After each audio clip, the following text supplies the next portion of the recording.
Olá, está começando mais um vídeo por dentro da Páscoa, tudo sobre essa data tão especial para nós. No último vídeo nós vimos um pouco mais sobre a festa de Pêssar, que é a festa da Páscoa originalmente instituída no livro de Êxodo e que foi a festa celebrada, a ceia celebrada por Jesus, né, e que é celebrada pelos judeus até os dias de hoje. Hoje eu vou trazer um pouquinho mais de detalhes sobre como essa ceia ela é celebrada e todos os simbolismos existentes nela. O objetivo desse vídeo é trazer conhecimento, é compartilhar verdades que muitas vezes estão escondidas, nos passam desapercebidas acerca da Bíblia, acerca da história de Jesus, acerca da vida de Jesus. E como cristãos, existem muitas coisas que nós não conhecemos e tem sido maravilhoso para mim descobrir algumas coisas e eu quero dividir e compartilhar isso com vocês. Essa cerimônia, ela sofreu algumas adaptações, algumas alterações, então o que eu vou contar para vocês hoje difere um pouquinho do que realmente era feito na época de Jesus, né? Mas essa ceia, então, ela foi a última ceia de Jesus, né? A última ceia nós temos temos para nós, né? Que ela foi apenas pão e o vinho, né? Que Jesus apenas partiu o pão e dividiu o cálice com os seus discípulos, mas na verdade eles celebraram juntos a ceia de Páscoa, a ceia de Pêssar, na noite do 14º dia do mês de Nissan. Eles se reuniram então para essa data tão importante para os judeus, a data mais importante do ano, o dia mais importante do ano, a festa, o encontro. Eles têm vários encontros instituídos pelo Eterno, e esse era o mais importante, onde eles celebravam a sua libertação, celebravam a redenção, contavam os feitos do Senhor. E então é uma data muito importante e foi exatamente nesses moldes que ela foi comemorada. Por exemplo, você sabia que são quatro cálices e cada um simboliza algo? Geralmente nós temos a ideia de que é apenas o cálice e o pão, por isso é que eu digo que é importante, que é maravilhosa a oportunidade que nós temos hoje de aprender mais sobre a cultura do cristianismo, né? A partir do Concílio de Nicéia, então foram adotados apenas 2 elementos para a Santa Ceia, e ela passou a ser também a observada geralmente mensalmente. Então foi separado apenas o pão e o cálice, porque foi a referência que Jesus fez a seu corpo e seu sangue, e é o que nós usamos hoje ainda, mas até o Concílio de Nicéia, aproximadamente ali até terceiro, quarto século depois de Cristo, a Santa Ceia, essa celebração, ela ainda era observada como a ceia de Pêssar. Inclusive, o apóstolo Paulo, nos textos a que se refere à ceia, principalmente ali em 1 Coríntios 11, ele está falando da ceia de Pêssar. Então vamos lá, eu vou falar um pouquinho e eu vou colocar imagens aqui para vocês irem se situando no que eu estou falando. Então, essa ceia ela acontecia ao entardecer do 14º dia, então, de Nissan, quando na verdade para eles o dia estava iniciando, né? Que é a partir do pôr do sol, então em torno ali depois das 18 horas. Também essa data marca o início da primavera, né? Chegada da primavera lá. Então acendem-se as velas, eles vão até a sinagoga, Quando eles retornam, então começa a questão da ceia. Eles reúnem as famílias, praticamente assim como nós fazemos aqui no Natal. Então, eles reúnem as famílias, eles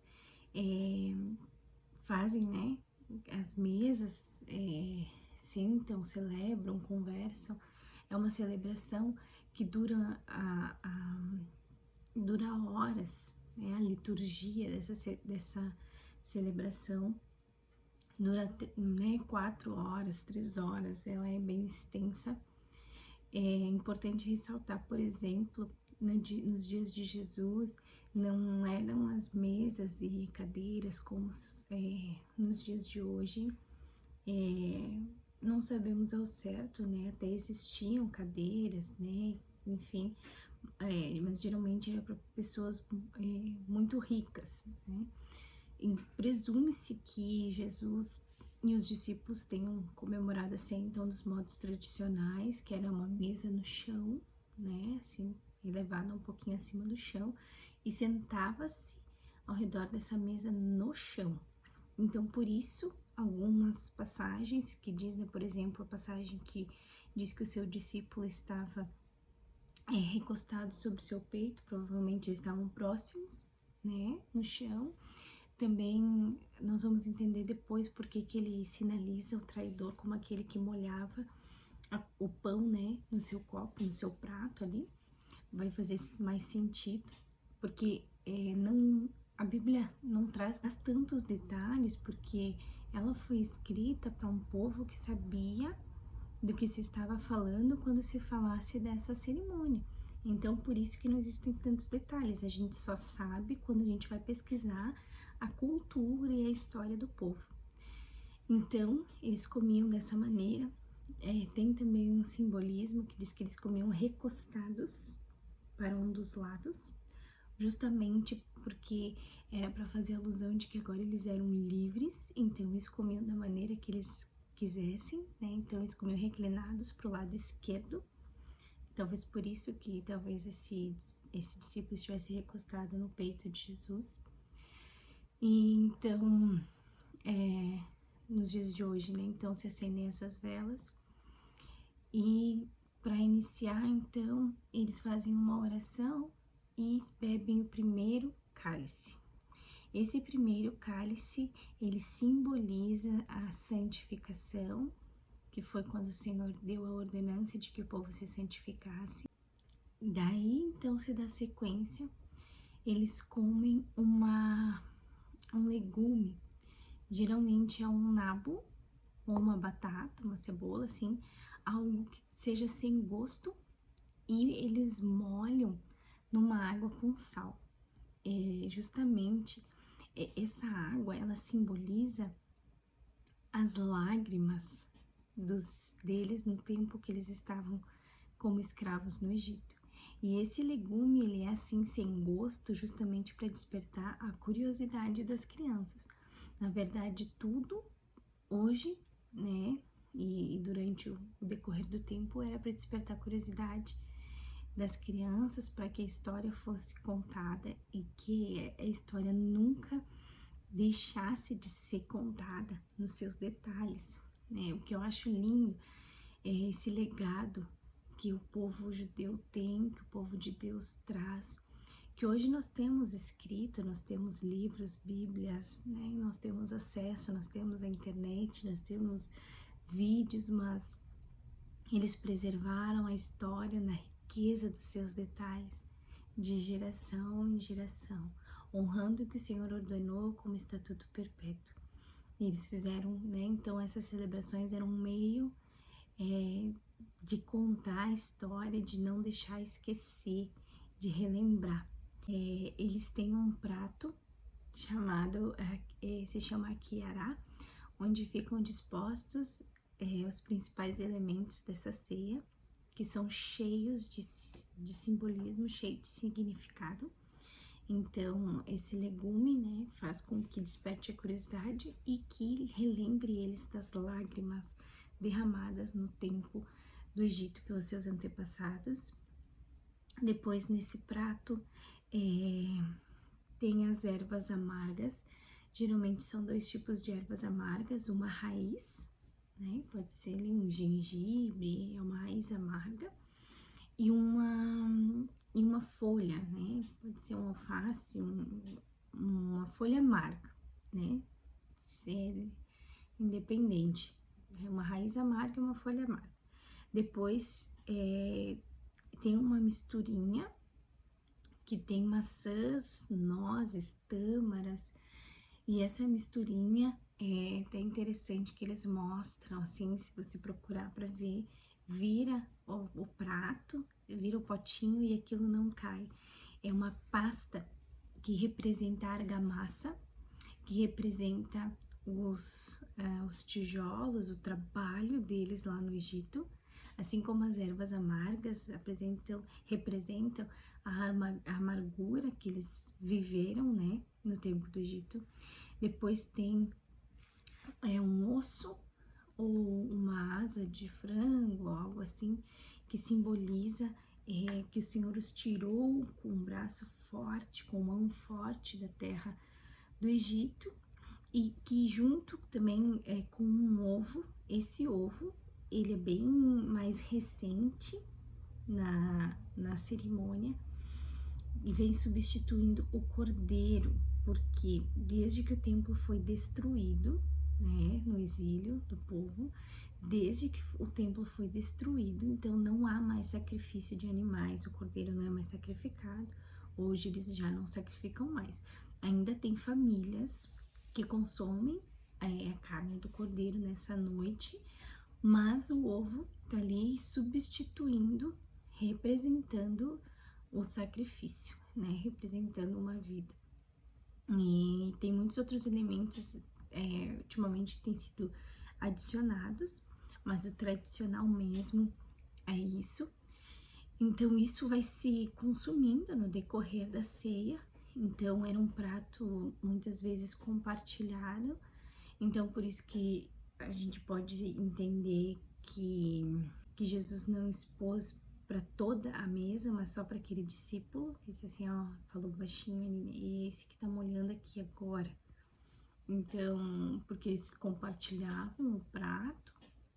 Tem toda uma liturgia mesmo, tem livros, né, que são chamados Agadá, que é toda a narrativa, que tem toda a liturgia, tem um passo a passo que vai acontecendo dessa cerimônia. Mas eu vou falar para vocês, assim, basicamente como acontece. Eles têm também os pães ázimos, né? Tem 3 pães ázimos, um representa os sacerdotes, um representa os levitas e um representa todo o povo. Representa a unidade, né, de todo o povo, então tá representado no pão. Então, interessante, né, que quando Jesus, ele parte o pão, né, ele parte o pão e ele faz a oração de bênção do pão e ele divide com os discípulos, então que o pão passa a simbolizar o corpo de Jesus, né? Ele diz: esse é o meu corpo que é partido por vós, porque na cerimônia eles partiam matzah, que é esse pão sem fermento, e Jesus, ele simboliza esse pão sem fermento, né? Esse pão sem a contaminação do pecado, esse pão que se esvaziou, né? Sem fermento, sem o orgulho, porque ele se esvaziou, né, de si mesmo para se entregar por nós. Por isso Jesus representa esse pão.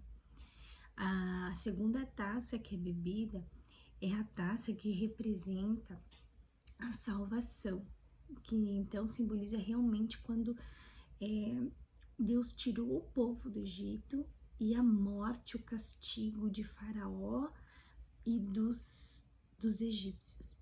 É interessante que aqui eles retiram um pouco de vinho da taça. Na verdade, eles vão lendo cada uma das 10 pragas e a cada praga eles molham assim o dedo dentro da taça e passam no guardanapo.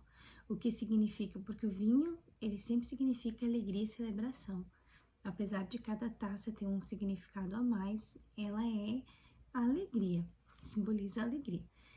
Mas então se tira, como se retirasse um pouco da alegria, porque não se pode ter uma alegria plena enquanto há a morte de outro ser humano, com o castigo de outro ser humano.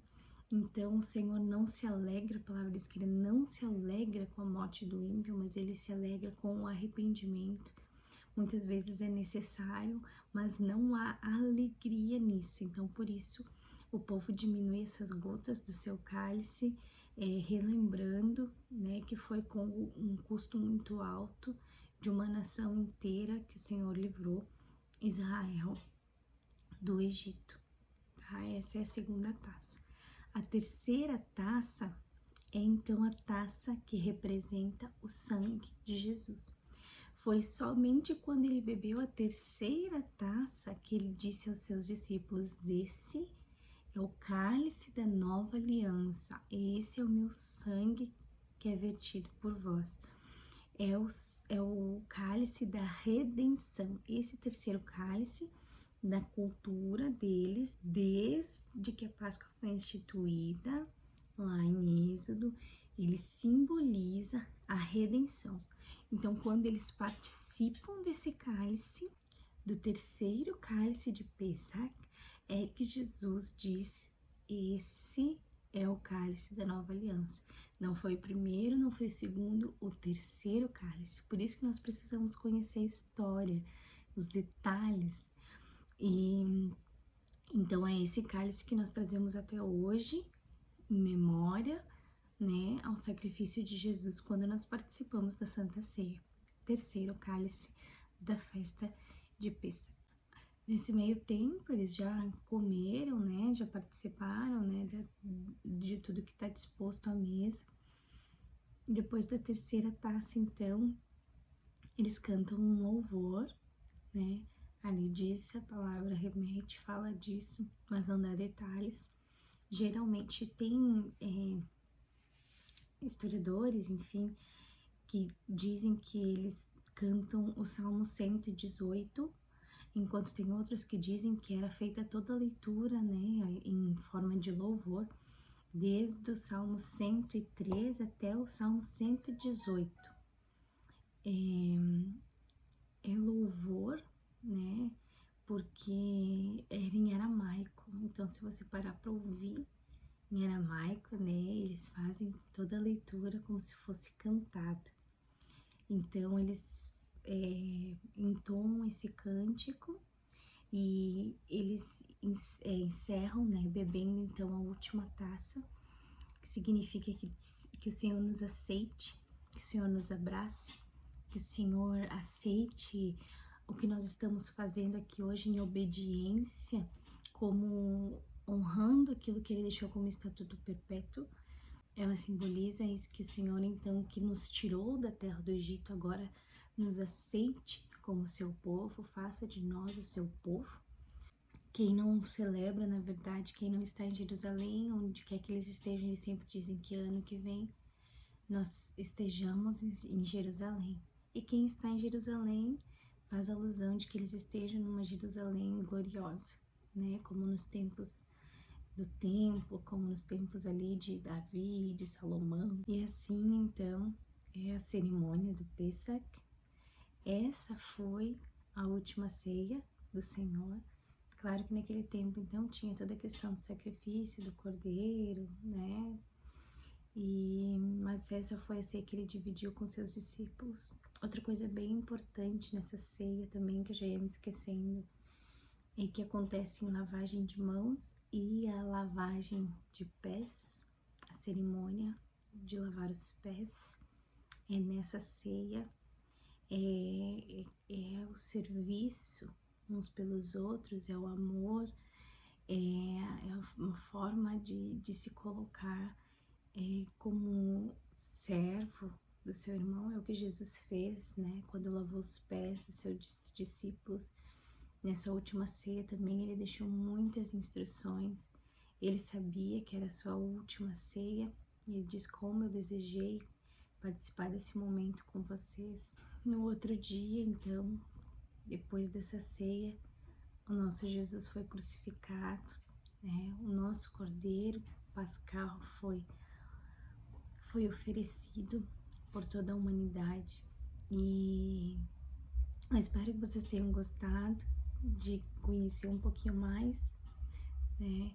Que nós possamos escolher qual é a história que nós vamos contar na Páscoa ao redor das nossas mesas, qual é a curiosidade que a gente quer criar nos nossos filhos, o que é que a gente quer que eles lembrem nessa data, porque a ênfase dela é de não deixar morrer a história, de fazer com que as crianças conheçam a Deus e os seus feitos.